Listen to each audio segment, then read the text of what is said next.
Hello everyone, myself Sahil Mandran. Welcome back to my YouTube channel Materia Medica Insight. In today's lesson of the past formula series, we are going to discuss Syncona officinalis, commonly known as China. So without any further delay, let's get dive into the lecture.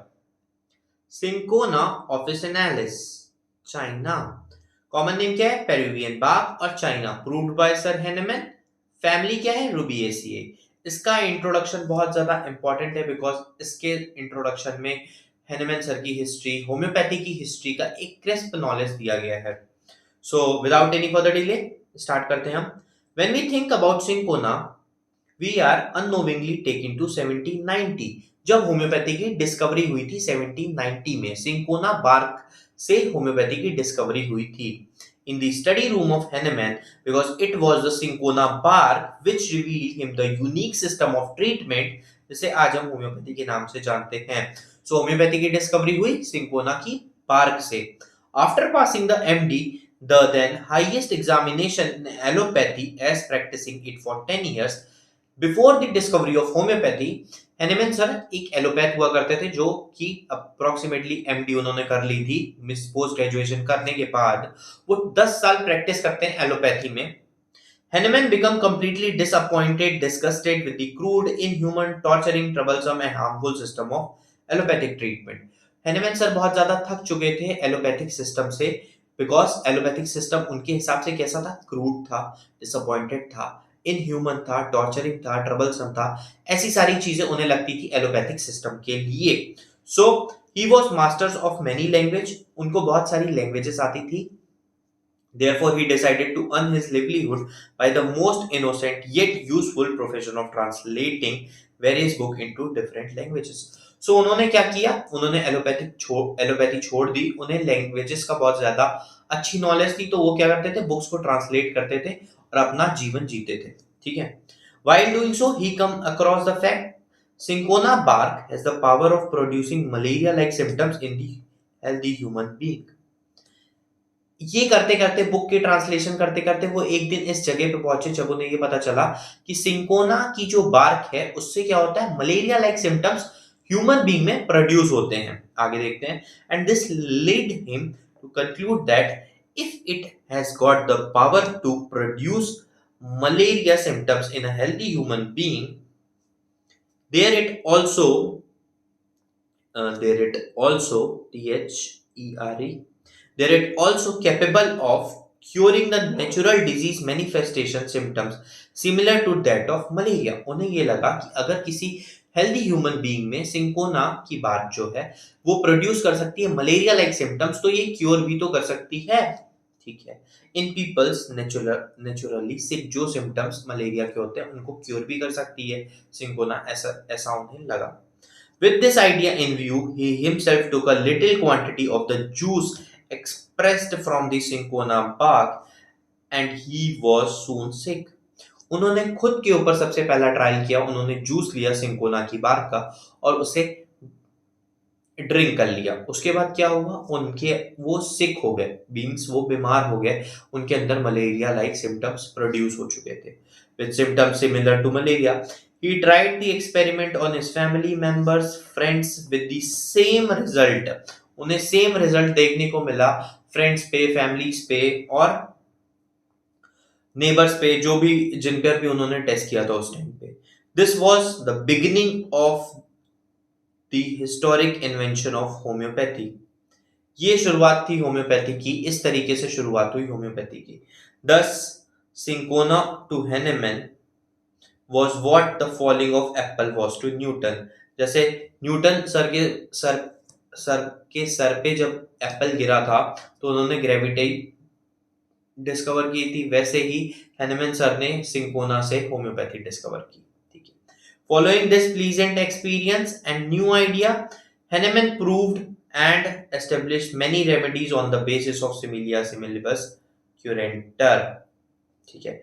He also treated with great success many diseases with the remedies he proved read established, of which first and foremost was cinchona. सबसे पहली और सबसे ज्यादा जिस पर उन्होंने काम किया वो सिंकोना ही थी. उन्होंने प्रूव किया, एस्टेब्लिश किया, proved and established one of which the first and foremost was cinchona. सबसे महत्वपूर्ण सिंकोना ही थी। क्लिनिकल्स की बात करते हैं।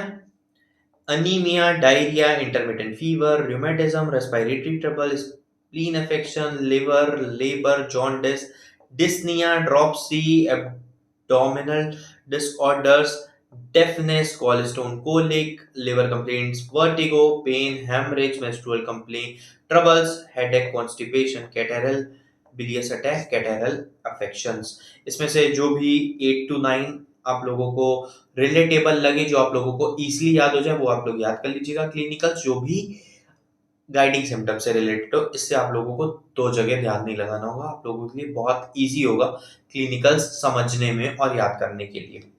China predominantly act on blood, cardiovascular system, gastrointestinal tract, liver, spleen, respiratory organ, nervous system, brain and mind. कहाँ कहाँ पे? सबसे पहले ब्लड पे, respiratory organ, GIT, nervous system पर हमें सिंकोना का एक्शन देखने को मिलता है। पैथोजेनेसिस की बात करें, it act upon the nervous system producing a condition of general depression. ये जनरल डिप्रेशन की सिचुएशन को प्रोड्यूस करती है, and exhaustion, and it inhibits enzyme action, thus retarding tissue metabolism. It also destroy the oxygenating power of blood, alters the quantity and quality of blood. सबसे ज्यादा action हमें कहाँ देखने को मिल रहा है? ब्लड पे देखने को मिल रहा है। ब्लड की क्वालिटी, क्वांटिटी और ऑक्सीजनेटिंग पावर को भी कम कर देती है, अफेक्ट करती है। बेसिकली पैथोजेनेसिस में यहाँ पे लिखा हुआ है डिस्ट्रॉय करती है, तो अफेक्ट करती है इन सारी चीजों को। इनिशिएटिंग हेमरेज, ब्लीडिंग की सिचुएशन को इनिशिएट करती है। Affect the vegetative system involving liver and spleen, producing congestion, hyperaemia and jaundice.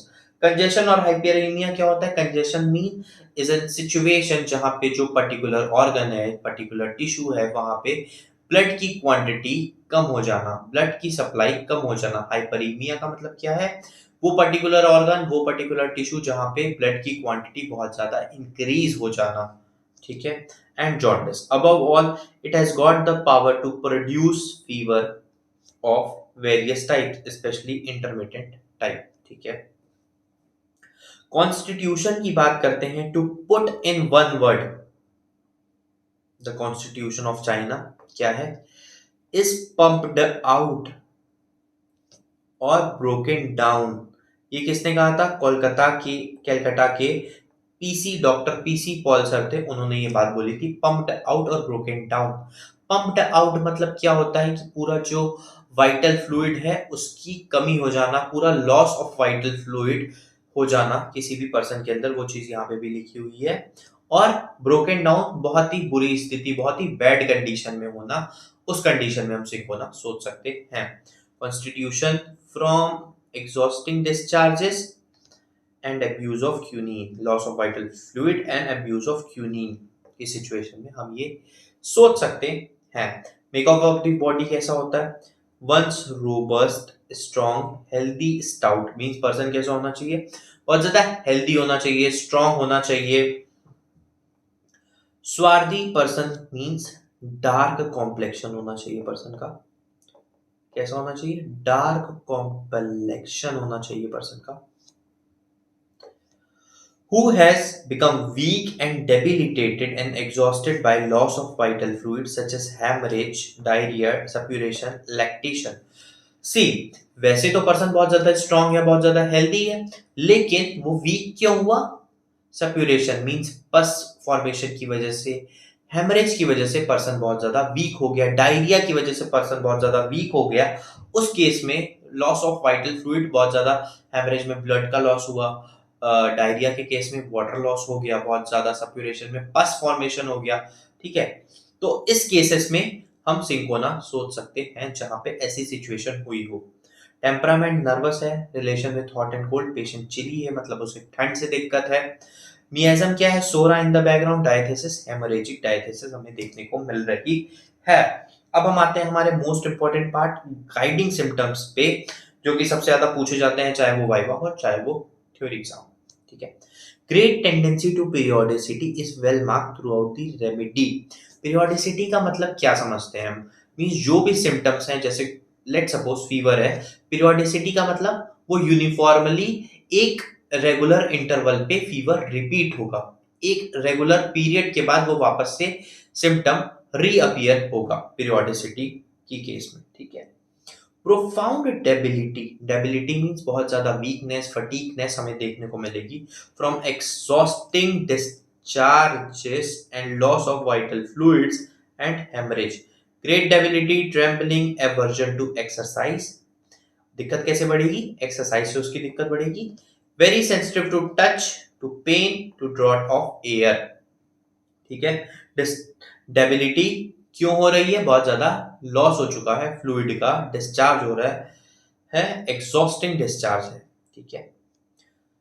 Excessive irritability and sensitiveness of life हमें देखने को मिलेगी। Whole nervous system is one of the prominent feature of China. Dropsy की situation देखने को मिलेगी। Dropsy क्या होता है? इन्फ्लामेशन, स्वेलिंग, ठीक है, ईदर जनरलाइज और localise from anemia, loss of vital fluid or hemorrhage is one of the criteria for China. Pain are aggravated by slightest touch. Most important point, pain कैसे aggravate हो रहा है? Slightest touch से pain aggravate हो जा रहा है। Relief कैसे मिल रहा है? Hard pressure से relief मिल रहा है। Shaking, chill all over the body is well marked. Shaking chill means कपकपी पूरी बॉडी में हमें देखने को मिलेगी। पर्सन जो होगा बहुत ज्यादा शिवर कर रहा होगा। Debilitating sweat with nocturnal diarrhoea is a peculiar characteristic of China. Debilitating sweat with nocturnal diarrhoea, इसका मतलब क्या होगा? नाइट में उसे बहुत ज्यादा डायरिया के सिम्टम्स हमें देखने को मिलेंगे। Disposition to haemorrhage from every orifice of the body, जो भी ओरिफिस हैं, जो भी ओपनिंग्स हैं बॉडी की, वहां से हमें क्या देखने को मिलेगा? हेमरेज देखने को मिल रहा होगा। Painless nocturnal diarrhoea is found only in China, ठीक है। नॉक्टर्नल डायरिया पेनलेस, वैसे तो पेन है पर्सन में, लेकिन डायरिया में क्या है? पेनलेस है। ये सिर्फ हमें चाइना में देखने को मिलेगा, most peculiar. Malaria, cachexia, chronic fever with liver and spleen complaints हमें देखने को मिलेगी। After climacteric there is a profuse haemorrhage, means menopause के बाद, फीमेल्स में मीनोपॉज के बाद there is profuse haemorrhage. Acute disease often result in dropsy with ringing and buzzing sound in the ear. Patient को क्या होगा? रिंगिंग और buzzing sound बहुत ज्यादा सुनाई देगी। Desire for sour thing, sour fruit, dainties, wine, cold things, coffee, highly seasoned food, aversion to bread, meat, fatty things, warm food and exercise. So उसकी दिक्कत बढ़ जाएगी ब्रेड से, फैटी फूड से, ठीक है, उसकी दिक्कत बढ़ जाएगी। अब डेंटीज क्या होता है? Tasty food. डेंटीज क्या होता है? टेस्टी फूड, ठीक है। अब हमने हमारे सारे गाइडिंग सिम्टम्स देख लिए। अब मैं आपको बताता हूं कि अब हमें पता है सिंकोना ऑफिसिनालिस में क्या हुई थी? डिस्कवरी हुई थी होम्योपैथी की, ठीक है। क्या हुई थी? डिस्कवरी हुई थी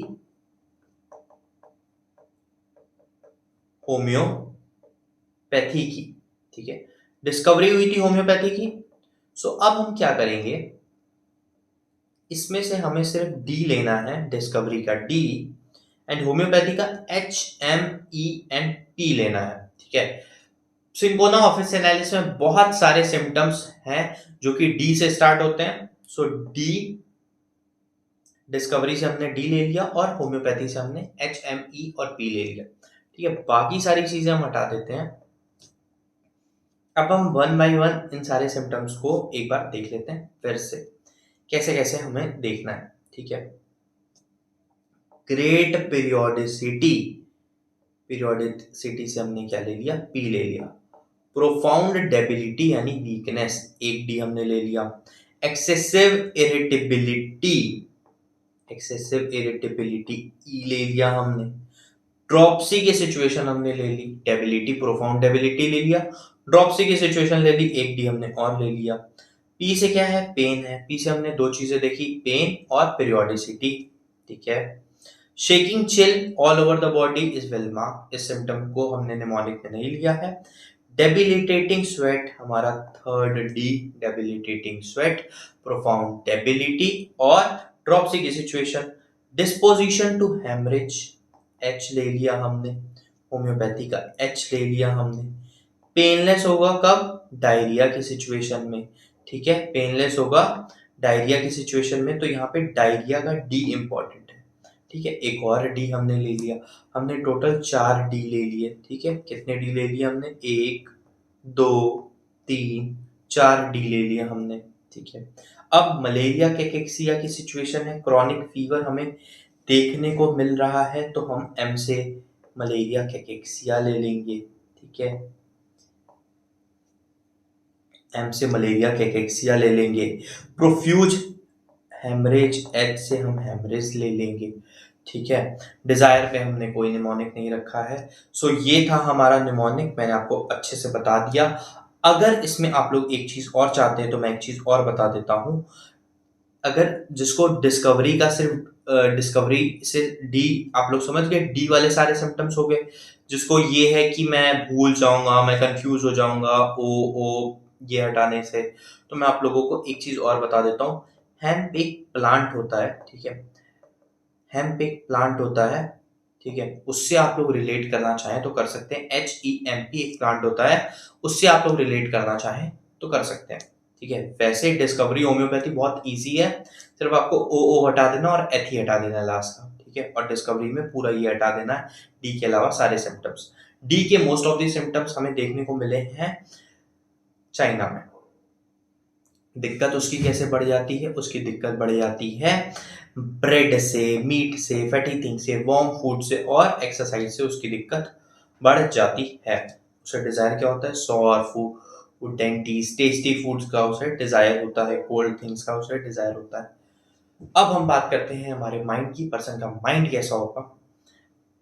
पर्सन का माइंड कैसा होगा? एपैथेटिक होगा, इनडिफरेंट होगा, टैसीटर्न होगा, ग्लूमी होगा, इल ह्यूमर्ड and डिस्पोंडेंट।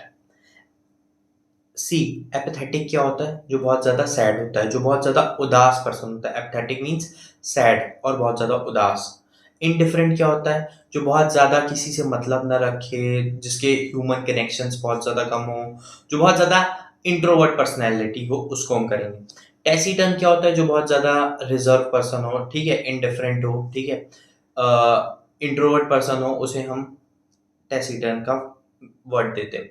Gloomy means sad, ill humoured means बहुत ज्यादा दुख, बहुत ज्यादा sadness. Despondent means loss of hope, जिसने उम्मीद ही खत्म कर दी हो, loss of hope. Has no desire to live, वो जीना नहीं चाहता हो, but lacks courage to commit suicide, उसके अंदर करेज भी ना हो, वो जीना भी नहीं चाहता और उसके अंदर उतनी हिम्मत भी नहीं है कि वो सुसाइड कर ले। Increase irritability of the nerves, dislike of bodily and mentally work, discontented, he thinks himself unfortunate and fancies he is opposed and tormented by everybody. He is lost in thoughts, sudden crying and tossing about in despair. वो अपने से बहुत ज़्यादा परेशान रहेगा और वो बहुत जल्दी जल्दी रोने लगेगा, वो अपनी ही चीज़ों में उलझा रहेगा। आइडियाज क्राउडेड इन माइंड, उसके माइंड में बहुत सारे आइडियाज होंगे। प्रिवेंट, उसको नींद नहीं आएगी। अवर्जन टू एक्सरसाइज, उसकी दिक्कत कैसे कैसे बढ़ रही थी? एक्सरसाइज से उसकी दिक्कत बढ़ रही थी, वार्म फूड से उसकी दिक्कत बढ़ रही थी। Dread of dog and other animals especially at night, disposed to be quarrelsome and inclined to be angry. Quarrelsome मतलब झगड़ालू, जो पेशेंट होगा बहुत ज्यादा झगड़ालू होगा, छोटी छोटी चीजों पे गुस्सा हो जाएगा। अब देखते हैं उसकी दिक्कत कैसे बढ़ेगी। एग्जॉस्टिंग डिस्चार्जेस और loss of vital fluid such as haemorrhage, excessive lactation, diarrhoea, suppuration etcetera. Loss of fluid किस किस तरीके से हो सकता है? डायरिया, सप्यूरेशन, एक्सेसिव लैक्टेशन और हेमरेज से हमें देखने को मिलता है loss of vital fluid. Bad effect from tea drinking और abuse of chamomilla, quinine from mental emotion, drought of air from food, sexual excess and loss of sleep से उसकी दिक्कत बढ़ती हुई हमें देखने को मिलेगी। एलिमेंट्स आप लोग याद कर लीजिएगा। अब आते हैं मोस्ट इंपॉर्टेंट पार्ट, पर्टिकुलर्स पे। पर्टिकुलर्स में सबसे ज्यादा इंपॉर्टेंट है हमारा fever, intermittent fever. Various kind of intermittent fever are manifested by China. It may be of the tertian, double tertian, quotidian type or the paroxysm may returns every seventh or fourth day. सी ये जो terms यहाँ पे लिखे हुए हैं, tertian, double tertian, क्वाड्रिटियन, इसका मतलब क्या है? फीवर की रिपीटेशन को रिप्रेजेंट कर रहे हैं ये सारे वर्ड, कि किस फ्रीक्वेंसी पे जो फीवर है वो रिपीट हो रहा है। पीरियोडिसिटी की बात की गई है। Periodicity is well mark in the fever but it is never at night. ये बहुत इंपॉर्टेंट चीज है, फीवर रात में कभी नहीं आएगा। Moreover, the fever is anticipating type. Anticipate several hour each succeed chill. Anticipation का मतलब क्या होता है? प्रिडिक्ट कर लेगा। जो पर्सन है वो प्रिडिक्ट कर सकता है पीरियोडिसिटी की, हाँ ठीक है अभी आ रहा है, फिर कल भी इसी टाइम पे आएगा। जो उसके साथ वाले लोग हैं वो प्रिडिक्ट कर पाएंगे, वो एंटिसिपेट कर पाएंगे कि हाँ इस समय आएगा। The various stages of fever are well mark, chill, heat and sweat stages. Chill की बात करते हैं, शिवरिंग कैसी होगी, कब कभी उसे कैसी लगेगी। Chill is preceded by palpitation, anxiety and hunger and sometimes headaches too. उसे सर दर्द भी होगा कभी कभी कपकपी के साथ। Chill comes generally in the forenoon, means forenoon का समय कब होता है?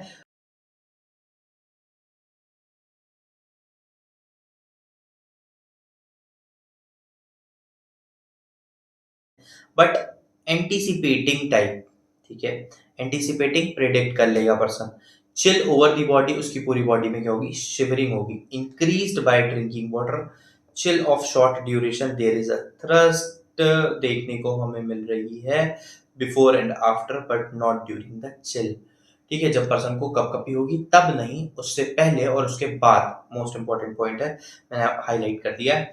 The patient want to be near the stove. क्या होगा? पेशेंट कैसा है हमारा? चिली पेशेंट है, उसे ठंड से दिक्कत है तो वो क्या चाहेगा? बगल में उसके हीट रखी हो, स्टोव रखा हो। But it increase the chill, chill returns every week, हर हफ्ते उसे कपकपी होगी। हीट कैसी है? Long lasting heat with frequent sets in late after chill. The patient want to be uncover during heat stage. The heat stage may be thrustless or with thrust. Heat stage में क्या है? Thrust हो भी सकती है, नहीं भी हो सकती है।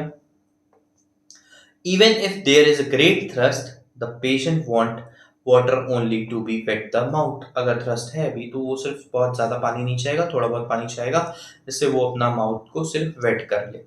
The face is fiery red during the heat state. There is a headache of delirium if the heat is too severe. ठीक है। स्वेट कैसा है?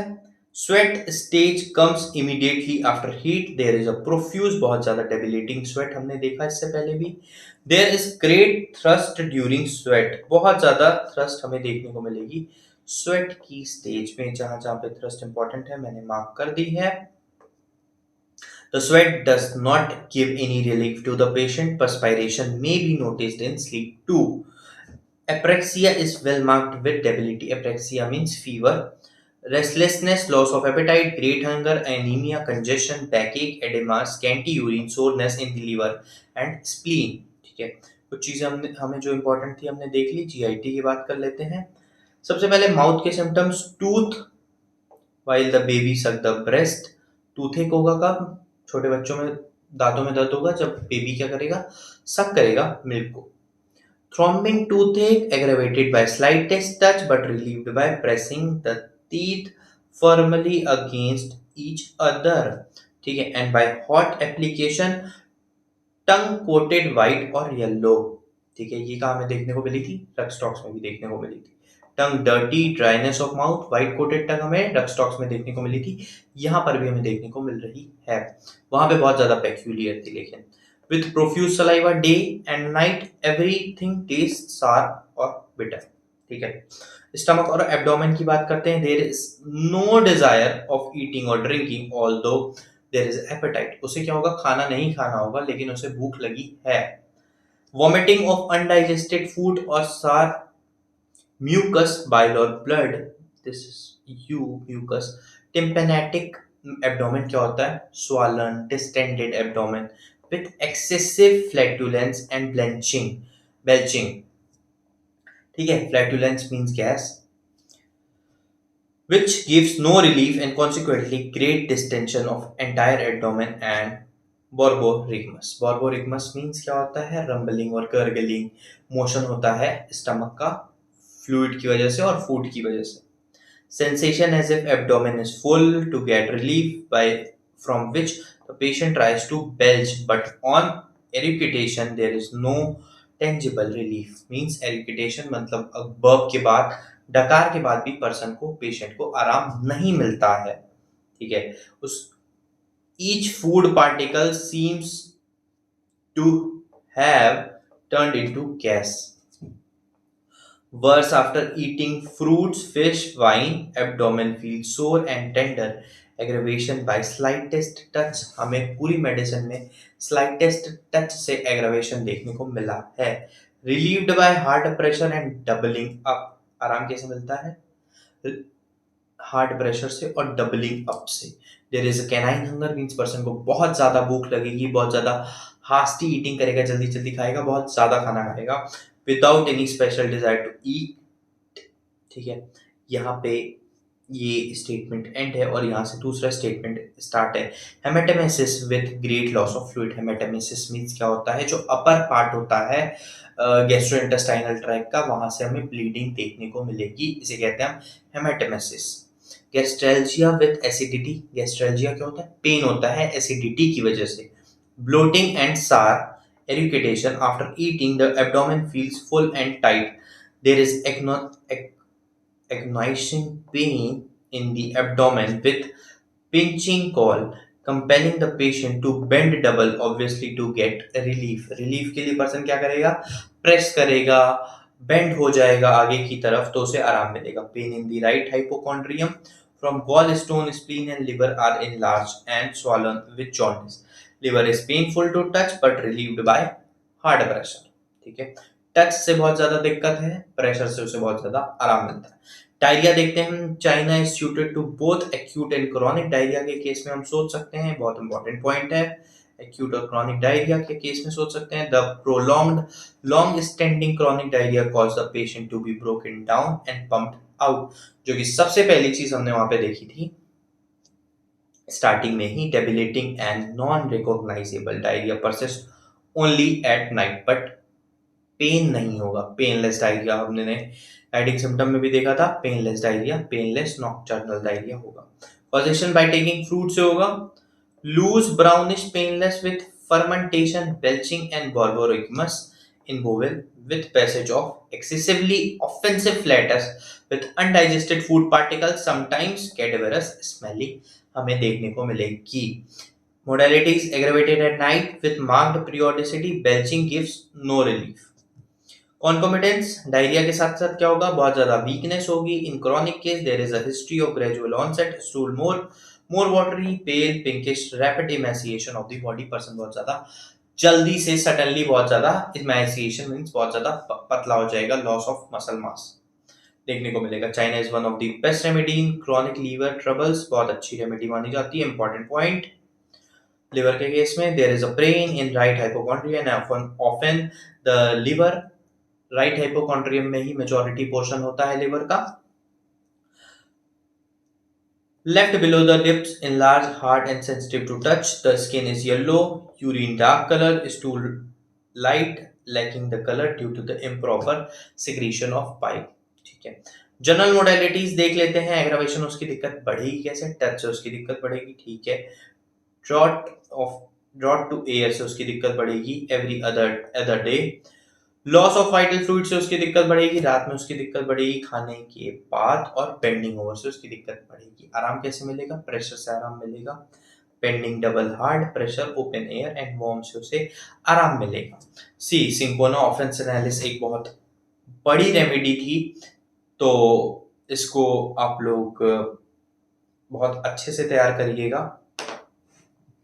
ठीक है, so that's it for Syncona officinalis guys. I hope you all guys found this video helpful and informative. If you do so share this video with your friends and colleagues who might find it useful. Also hit the like button and subscribe to my YouTube channel Materia Medical Insight.